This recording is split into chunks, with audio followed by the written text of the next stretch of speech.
the World Cup champions of 1999. What a victory for the Sri Lankans. A fantastic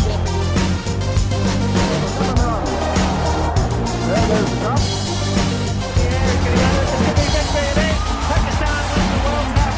A magnificent performance. Here's the man who's been largely responsible for us over the last. The first World Cup. That is Australia's joy. And England.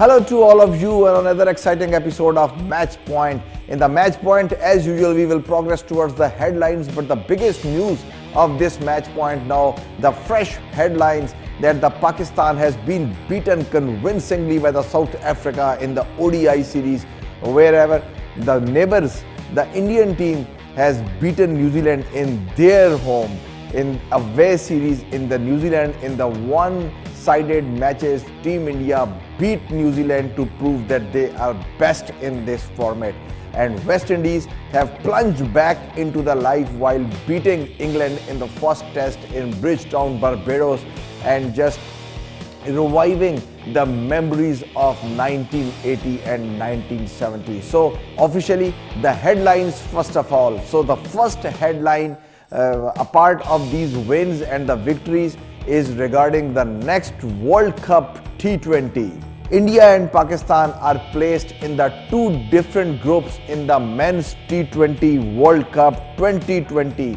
and this will be the first ever time in the 9 years time when Pakistan and India will not face each other in the World Cup stage.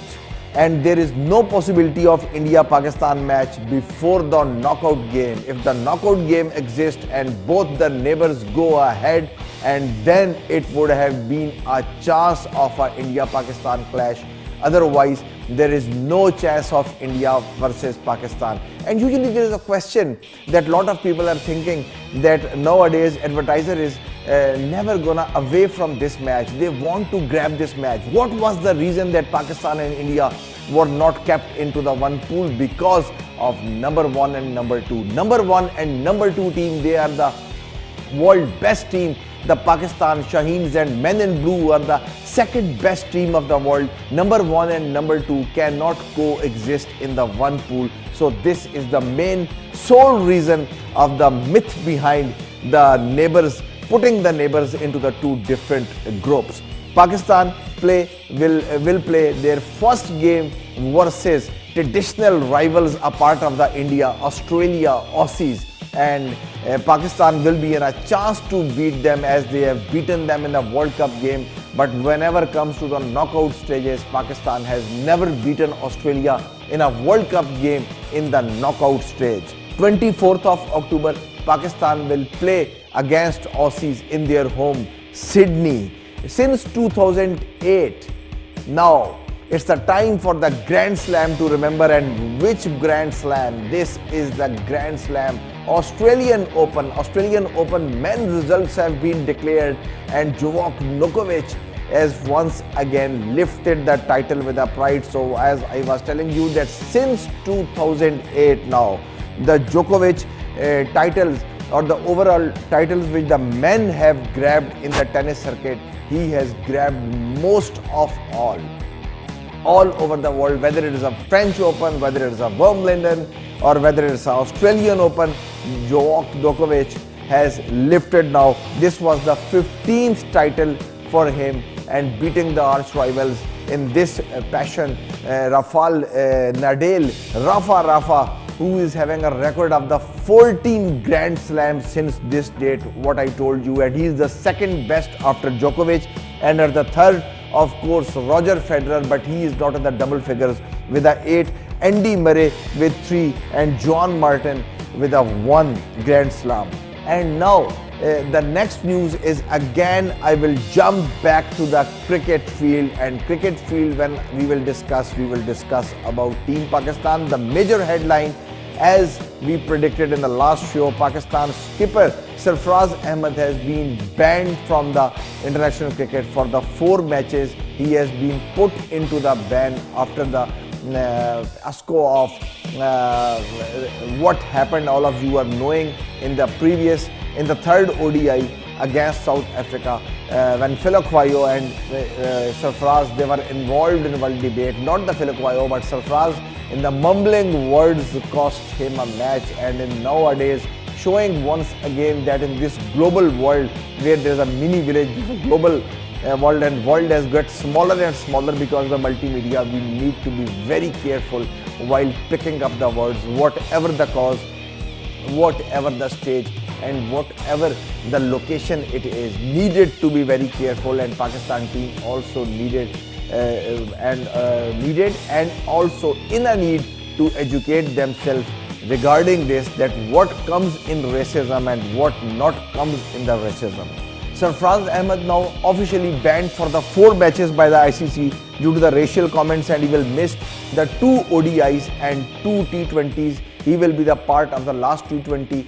Till then, who will be the skipper? This is also in the headlines. Hashim Amla, and the greats, one of the greats from the South Africa, what he says, he reminds the oldies, goldie days against Pakistan when he was at the peak, and he says that he was most afraid of the Pakistani fast bowlers, and the one who was toughest of all, what he faced in his career while back in those days when Pakistan's bowling was in full swing, he was Mohammad Asif. He was saying, Hashim Amla said that with the same fingers and with the same style, I never knew when the ball will be nipping in and when it will be coming out. With the same grip, he was moving the ball towards the both sides. He was one of the dangerous bowlers in those era when he was at the peak and he was facing the fast bowler. And then he told that he played against Asif and brilliantly he bowled against him, and he was a magician. And in the 2007, in the same way, he was landing the ball wherever the ground is in Pakistan or the ground is in the South Africa. Next news is regarding the Pakistan Super League, something to cheer about the Pakistan Super League. Lot of fans and the hungry fans who are hungry for the cricket and seeing the cricket, the World 11 coming to the Pakistan, West Indian team coming to the Pakistan, Zimbabwean team earlier toured 2 years back to the Pakistan, and now some more matches have been given in the Pakistan Super League. But now what Fawad Chaudhry says, Fawad Chaudhry and the Ministry of Information, the Interior Ministry, he says that now it's a plan that the next Pakistan Super League, PSL 2020, when it will be a launch of 2020, all the matches will be played in Pakistan. Dubai, Abu Dhabi and Sharjah will be deprived of this prestigious league, which we say Pakistan Super League, because all the PSL matches will be shifted in 2020 in Pakistan in the different grounds. But obviously the major grounds who will be hosting the matches will be the Rawalpindi Stadium, National Stadium Karachi, and of course the Gaddafi Stadium Lahore, the venue of the first T20, the first PSL second PSL Grand Finale, and the venue of the 1996 World Cup Grand Finale. And when we are talking about the Pakistan Super League, another sad news is in the headline that the Kala Khan, one of the constructor hired by the company, one of the contractors who was working in the National Stadium Karachi in the renovation of the stadium for the Pakistan Super League in the Super 4 rounds, and when he was working on the Majid Khan enclosure, he fell from a roof and he was taken to the hospital where he couldn't survive. God may rest his soul in the peace. and this is what life is, so unpredictable. Anyhow, but what he was doing for the cricket and what he was doing for his occupation, we just present our sincere condolences from the Match Point team to his grieved family. The next headline is also regarding somehow to the Pakistan Super League, but that is for the Sharjeel Khan. Sharjeel Khan, one of the tainted cricketers along with the other cricketers in the PSL season 1, when after the season 1, when they were blamed in the second season for the match fixing, he was continuously denying the accusations against him, but finally now it has been proved and he has also confessed all the wrongdoings which he was doing in the Pakistan Super League along with the others. And in front of the anti-corruption tribunal of the PCB, he has filed an application with the PCB chairman to allow him to play the domestic cricket before his ban expires at the end of the August this year. Pakistan Cricket Board have announced the 15-member squad for the T20 International. Hussain Tallat will be back in the team. Shoaib Malik is back and Hafiz is also back in the team. But currently the news is in that Hafiz is not playing the first T20 because of the injury, and the second T20 will come. Hafiz will be joining the team Pakistan.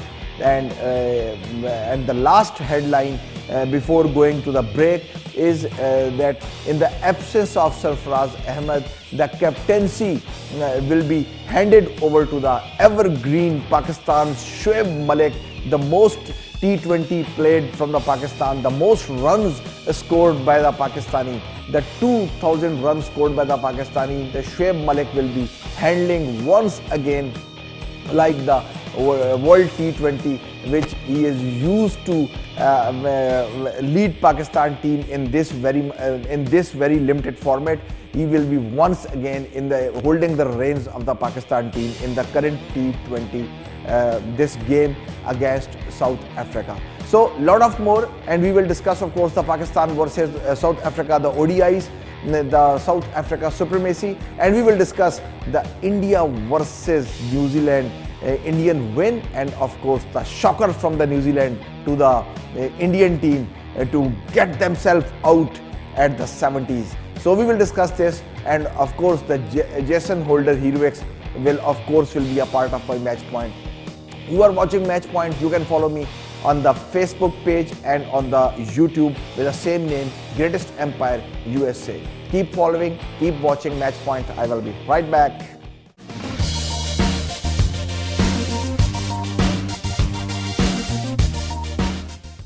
Welcome back to the Match Point. So in the headline, as I told you, the first headline regarding the World Cup T20 where the arch rivals we will not be seeing. So the last time when both of them met in the ICC event, so it will be the 2011 World Cup. This will be the first time since 2011 that there won't be the India versus Pakistan match in the group stage of the ICC event. 2015 World Cup, India and Pakistan met in the group stage, but the 2011 was the last time when they never saw each other. But then fortunately they saw each other, but in the knockout game, and that is the highest level where Pakistan and India met in the 50 over game. I mean in the World Cup game, where that was the semi-final, where Pakistan was outclassed by the Team India to win that precious game, and ultimately Team India winning the World Cup with a Dhoni's signature 6 at the end of that World Cup. So once again, Pakistan and India will not see each other. So a lot of disappointment for the fans. Pakistan and India might be able to see each other in the knockout stage if both proceed forward, just like as we were expecting in the 2007 World Cup. But unfortunately, both were dismissed by the minnows, one by the Bangladesh and one by the Ireland. So we don't want to, fans are not expecting and hoping for these results, but obviously we are looking forward for the knockout game. Pakistan is the number 1 T20 ranked team and India is the number 2 ranked team. So that's why they have been placed in the different groups. So there will be the 12 groups in this or T20, and you can see over visual and graphics where you are seeing and that how the things will progress when they will reach to the World Cup qualifiers and the preliminary round, how it will be played. And there is a short video we want to show you that how the T20 World Cup is gonna happen.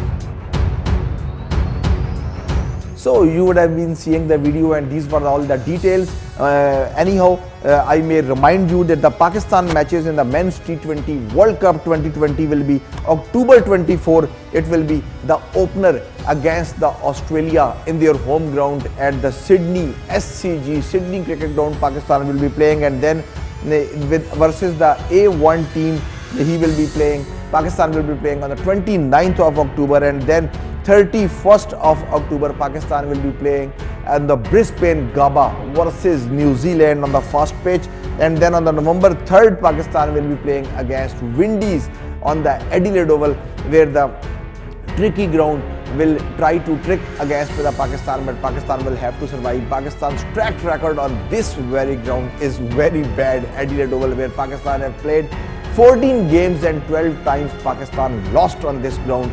2 times only Pakistan was able to win the game in the era of great ADNAN Khan, and the Pakistan's Prime Minister made those wins possible for Pakistan back in the 80s. And on the November 6th, finally, the B2 group team will be playing against Pakistan in Melbourne MCG, where Pakistan is having a track record of 92% win rate, including the grand finale of the 1992 World Cup against the one of the best teams, English teams, Ian Botham and Graham Gooch teams at that time of 1992.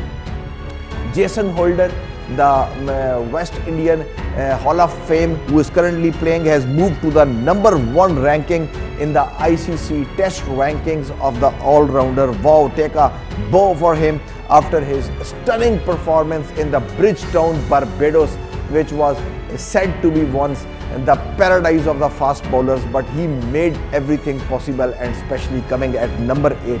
Holder scored his maiden double century 100 and also picked 2 wickets in that match, earning him jump 2 spots to the top of the all-rounder chart, and now from the number 3 he has got the number 1.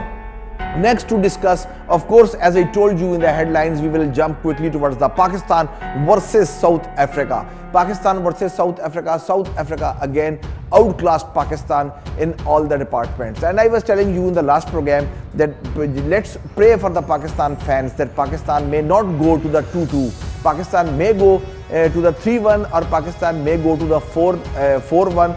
Because whenever the Pakistan goes to the series decider, it has been decided since 2002, Pakistan has won only 2 times out of 16 times when the things go to the series decider, and Pakistan eventually losing even in Sharjah, Dubai, Abu Dhabi, wherever is the ground on the series decider. Pakistan's last track record is very bad, and the same thing happened. Anyhow, Pakistan came in the match with only 1 win in 9 ODIs in Johannesburg. When the 4th match was played, Pakistan was 1-2 down the South Africa, and Pakistan need to survive in this series, having a must win at the Johannesburg. About Johannesburg, I want to tell you about something, that this is the South Africa's favorite ground. South Africa is undefeated and was undefeated at this very ground from the last 7 games, consecutive games. South Africa has outclassed their opponents. Whether the opponent is India, whether the opponents were Australia or New Zealand, one of the best in that region, they were outclassed by South Africa, especially in the Johannesburg, and more especially superimposed when they are in the pink outfit. In the pink outfit, South Africa, the killer factor, it could have been that South Africa never lost a match in the pink dress. Whenever they have a pink ODI, their success rate is 100%, 100%. So Shoaib Malik was captaining Pakistan in that ODI, and this was happening after 10 years. This is also a unique record in the Pakistan captaincy history. Before that, the great Javed Miandad took the reins in the times of Imran Khan, but that gap was not beyond 10 years. Those was the intermittent gaps, but this is the longest gap when one Pakistan captain took over the captaincy back after 10 years, a decade. First time he was captaining Team Pakistan Men in Green Shaheens after the 20th February 2010. And that was the T20 versus England in Dubai. Against all odds, Pakistan winning the match by 8 wickets, and that was the no doubtly that was the best win, and Pakistan again proving themselves the worth of the tag of unpredictable with Pakistan. Why they say the team Pakistan unpredictable? This is because of this. Beating South Africa in the pink outfit, not only the pink outfit but also in the Johannesburg, in spite of having Fort du Plessis, Hashim Amla and all the greats, Pakistan has doing the wonders like this. Same thing, if I remind you guys, this was happening back in the World Cup 2015, but when out of blue moon Pakistan will be beaten by the arch rivals, beaten by the poor West Indies team, and then all of a sudden beating South Africa out of blue moon when Sarfraz coming back to the team, and that was the one-man show, and then taking an outstanding catch of AB de Villiers. So always Pakistan team is doing wonders against the Springboks, and this was another wonder in the Johannesburg. And this is the 8th time that South Africa have played the pink day, and first time ever now they have lost. South Africa all out on the 164 in their fortress, the venue where they have not lost ODI. For the last 6 years they are playing on this very ground in the same outfit. Great bowling performance by Pakistan. I must say that South Africa was not outclassed by the Pakistan batting. South Africa was outclassed by the Pakistan strength, that is bowling. South Africa's worst last 5 wicket collapses in the ODI, if I see, that is 5 for 7 versus Pakistan East London 1993 tour, and then 5 for 7 versus Pakistan in Singapore 2000, and now 5 for 8 versus Pakistan in Johannesburg in this match. All three these performances are through the Pakistan bowling. South Africa 119 for 2, and then they were 164 all out after the Shinwari's burst. 8 wickets for 45 runs in the space of 91 balls have been taken. Usman Khan Shinwari balls, he have put 6 wickets, 4 runs conceded, 0. What a brilliant bowling by the Pakistani star, and proving again the worth of the T20 leagues and the worth of the Big Bash and the BBL. And when Mohammad Amir took the wicket in this Johannesburg match, this was the Mohammad Amir's first wicket in the 7 ODIs, his first wicket in an ODI since 13th July 2018, and he has bowled 275 balls without a wicket in the ODI. This is the longest streak for the Pakistan fast bowler in the recent era. Amir does not have a wicket in the last 6 ODIs, and longest wicket less sequence for the Pakistani bowler in the last 15 years, if I remember. No one has achieved this unwanted feat, which is not a good sign, as Pakistan is months away from the World Cup. Big challenge for the Pakistan in Cape Town in this series, and the series was level 2-2. Last time when they won the series decider, as I was telling you before, in the ODIs against a higher ranked team, that was against Australia, and that was 2002 in the Brisbane Gabba. No team has lost the Cape Town match after scoring 250, and the last match Pakistan was the unlucky team who even after scoring 250 could not defend the game. And we were expecting from the Pakistan bowling over the years, over the decades, but this is the time we need to improve the strength in the Pakistan bowling, as Pakistan lost after scoring 250 in the Cape Town. This is the first time that someone has lost the ODI since 2001 in the Cape Town after having this much score on this very ground. Incredibly, 15 out of 15 wins before this match, when the first team playing makes 250 in the Cape Town. and this should be the Pakistan's way, but unfortunately Pakistan could not make out the way. Poor cricket from Pakistan, not playing according to the conditions, getting out on the unnecessary shots, and run scoring had become difficult in the Cape Town as the wickets were wearing down, balls was getting old and they were not having the control of the ball. But if you see and if you remember Virat Kohli on this very ground last year when the team India came back into the form after winning the last test and then winning against South Africa in the shorter format, Virat Kohli took 100 runs by running in between the wickets. Would you believe? He knew that the boundaries are coming difficult, ball is not coming to the bat, and he took 100 runs by running. This is what we say. You should be strong from here, not from here. He's a great sportsman and the toughest sportsman right now and the toughest captain to face in the modern era cricket. And finally, Imamul Haq was named the man of the series with 5 innings, 271 runs, 100, 250s with an average of 54.20. Imad Wasim only batted twice in the series, but the brilliant signs, brilliant all-rounder, 43 of 23 balls with a strike rate of 186.95 and 47 of 31 balls with a strike rate of 151.61. 78 runs conceded by Shadab Khan in the last game against South Africa in the Cape Town is the most ever he has conceded in the ODI. Before, he has conceded the maximum, that was 58. That was also the toughest part of Shadab Khan, that he has never faced such weakness in the ODI before this match. Far du Plessis and Dusen both remained unbeaten on exactly 50 runs, and this is the first ever instance of 2 batsmen unbeaten in the ODI at the 50 and eventually winning the match. So we have to go to the India versus New Zealand and of course England versus West Indies, but this is a time for the short break. When I will come back from a short break, I will resume right from here. So till then, we will take a short break and I will be right back.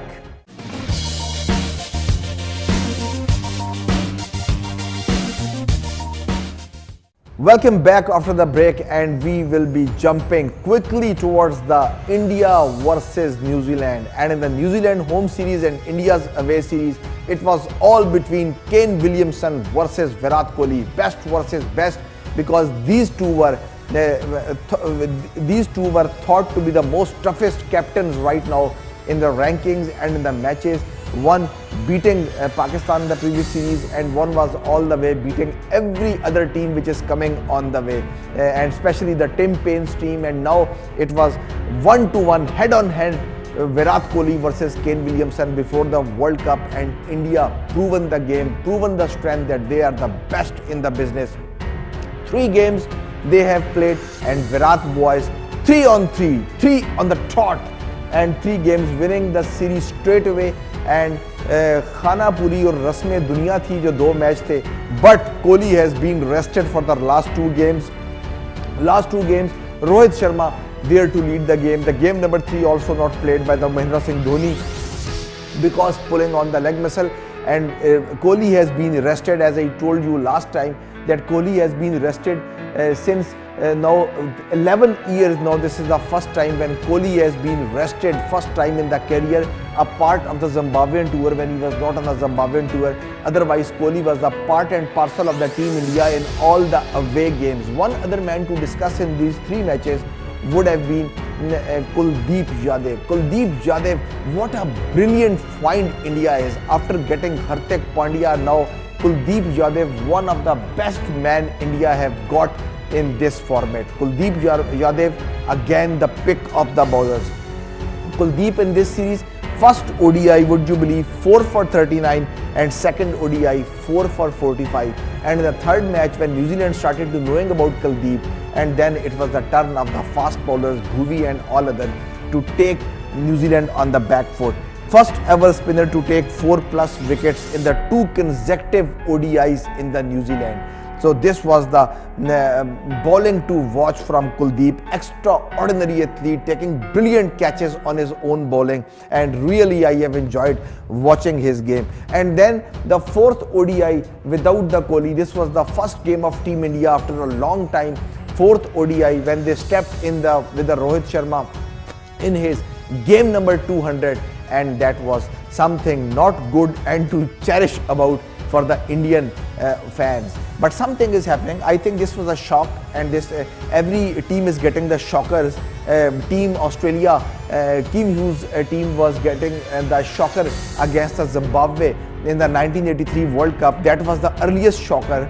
And then, if I'm not wrong, 1992, Team England, Graham Gooch England, got a shocker from the Zimbabwe. But those were the weaker teams. But this is not that weak team. 2007, Pakistan got the shocker from Ireland, and in the 1999 World Cup, Pakistan getting a shocker from Bangladesh. But this is New Zealand, not the ordinary team, the highest ranked team. And but the Team India, we were not expecting. What we were not expecting, that the Team India, who is having a potential of score even on the air, on the sand, on the pebbles, Team India could not make and could not get to the triple figures. And this was the shocker what we saw in the fourth ODI. Practice game for them, although Sharma captaining them, and a special 200. Rohit Sharma was taking the field for the 200th time in the ODI in the Hamilton, and India got all out on the 92. India ball out for a subtotal of 100 in the ODIs for the first time since August 2010. A lot of things are happening after 2010. Shoaib Malik came back to the captain after 2010. Peter Seidel moved back to the Australian team after 2010. So this was the Team India's time to prove once again that the last time when they failed to make the score to the triple figures, that was August 2010, almost a decade back before their World Cup win. Their last 100 plus total was 100 below 100 total was also against by chance was against New Zealand, and that was at Dambola. 5 wicket hauls for the Trent Bolt in the ODI. What an amazing performance. This is the joint most for the New Zealander alongside Richard Headley now in the series against India. Yuzvendra Chahal, 18 not out, highest individual score in this innings for Team India, would you believe? Although Kohli was not there, but Sharma ji was there, Dhawan was there, and batting icons and pillars were there. But Yuzvendra Chahal with 18 was the top scorer of the Indian team.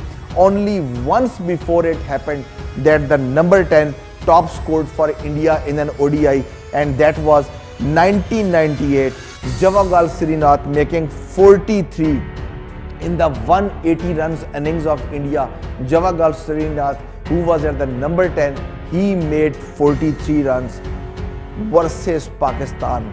But important thing is that, will you ask me that where this match happened? Pakistan versus India, and Javagal Srinath, number 10, was the top scorer in that match. Azharuddin was the captain of that match, including Lakshman, including Saurav Ganguly, Sachin Tendulkar, Rahul Dravid. Still, Javagal was the top scorer. Match was played in Toronto. So this was the fun fact of the match point. It happened back in the 1998. New Zealand winning by 8 wickets, and both wickets taken by Bhuvi. Bhuvishna Kumar did it best, but it was too difficult to meet the best of the bestie of the Williamson's Kiwis. And now, last but not the least, I will jump before the closure towards the England versus West Indies, where fans are absolutely delighted to see back West Indies team taking the reins of the cricket like this once they used to take, and they used to take this supremacy back in the 80s and 70s by the virtue of their fast bowlers and by the virtue of their batsmen, Kali Chiran, Clive Lloyd, Viv Richards, one of the best at that time in the business. But now it was not from the top order, it was now this time from the lower order. But anyhow, the things start working for the West Indies. West Indies winning by 381 runs, and it's their third biggest win by the runs in the Test history. West Indies winning the toss and decided to bat, as I told you last time, and they made 289 runs and they were all out. Brilliant bowling from England, and who would have thought at that time that what will happen to the England? Brilliant burst from the James Anderson, and James Anderson taking the wickets, and Anderson with the 5 wickets, and the Stokes taking the 4 wickets, along with the Ben Stokes, James Anderson completing the overseas 200 wickets, and this was the first feat by the English bowler in the away series and in the away matches outside the English season by completing the 200 wickets. But who knew that West Indies will be too good to beat for the James Anderson. And then England succumbed to the 77, their lowest total outside the English conditions in the last 17 years. 5 wickets to the Cameron, and 7 batsmen could not go to the double figures. And then move next, what happens? We go to the West Indies. West Indies came to bat again, and they made 415 for the loss of 6 wickets, where they thought to declare the match. Doveridge was 116 and Holder got 202, the double century from the Holder from the tail, and they declared the match there, and both remained not out. And Jason Holder's 229 ball 200 is the second fastest test double 100 against England, after the New Zealand opener Nathan Estell's 153 onslaught against the English team in the Christchurch. So this is the biggest innings against them. Highest score by the number 8 batsman in the test cricket. If I go Wasim Akram back in the past, if you remember that famous Sheikhupura match where he had a partnership against Zimbabwe with a Saklan Mushtaq, where he was bowled on 71, but Wasim went on to make his double-handed, smashing the ball all around the Sheikhupura ground. 257 not out. Pakistan versus Zimbabwe 1996 is the biggest ever score by the number 8 in the history of test cricket. And then it was again one another Pakistani, Imtiaz Ahmed, rest in peace, Pakistan's wicket keeper, God may rest his soul in peace. 209 he made. Pakistan versus New Zealand in 1955 he achieved this feat, and now this is the Jason Holder. This is the third best by the number 8. 202 not out. West Indies versus England. West Indies declaring the innings, as I told you, at 415, and then 628 was the target which was given to the English team. 628 is the highest target ever given by the West Indies and ever they set in their test history, and their previous highest which the West Indian team has given in the test to win the match, that was 617, and that was surprisingly also against England, but that was in the Georgetown, Guyana, and that was back in the 1930, about 80 years back. And England then responded well, 85 for 0. They were brilliant 84 by the Burns, and the brilliant partnership between the Kitten Jennings and 84. But I think West Indies was too hot to handle by the English team. The rest of the middle order could not contribute much, including the Stokes and the other players. The English team could not resist against the pressure of the local boys, local ground, and the pressure of Barbados. 8 wickets by Roston Chase, and Roston Chase, first ever West Indies player who has bagged 8 wickets in an innings and also scored a century in his test career. England 246 all out, and this is England joint 7th biggest loss by the runs in the history of test cricket, and loved seeing the West Indian team coming back. It was a great collapse of the English team, but it was a great entertainment seeing West Indies back in the cricket circuit, which we were missing because already they were dominating in the limited over circuit in the T20s with the Darren Sammy, with the Chris Gale, but we were not seeing their domination since long months, long drought time and the test cricket where they were not improving. But the local boys of the Barbados, lovely to see them.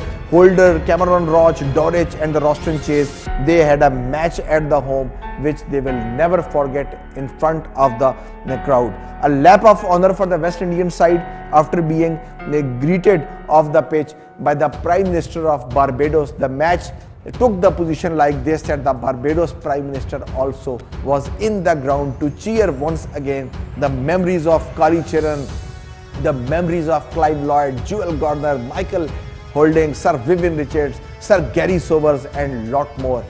So this is the end of the match point, and when next time I will be in the match point, I will for sure I will be bringing for you the T20 results. The T20 games would have been played. Hafiz will not be a part of the first game. Pakistan would have been played all the games against South Africa till that time. And before going, I want to tell you that the Pakistan 8 outings, last 8 series T20, Pakistan while chasing. Who says Pakistan is not a good chaser? Pakistan never lost the series, and Pakistan never lost the T20 game while chasing since 2016 World Cup. So let's see how Pakistan will behave. The format is different. The boys are different. Boys will be in a different shape. Sarfraz is back home. Shoaib Malik will be taking the reins. So let's see what Pakistan will do against South Africa and how the India-New Zealand things will be shaping up in the T20, and we will tell you all about, of course, in the West Indies-England second and third test later on. Till then, Dr. ADNAN says you goodbye from studios. Take care and bye-bye.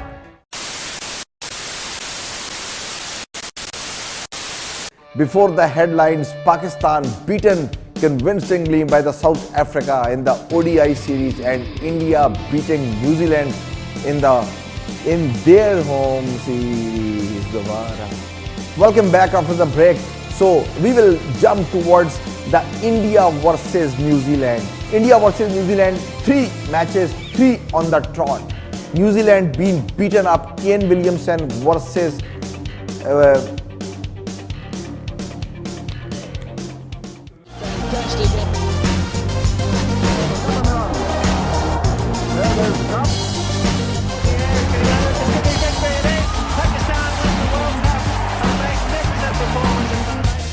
Here's the man who's been largely responsible for his overall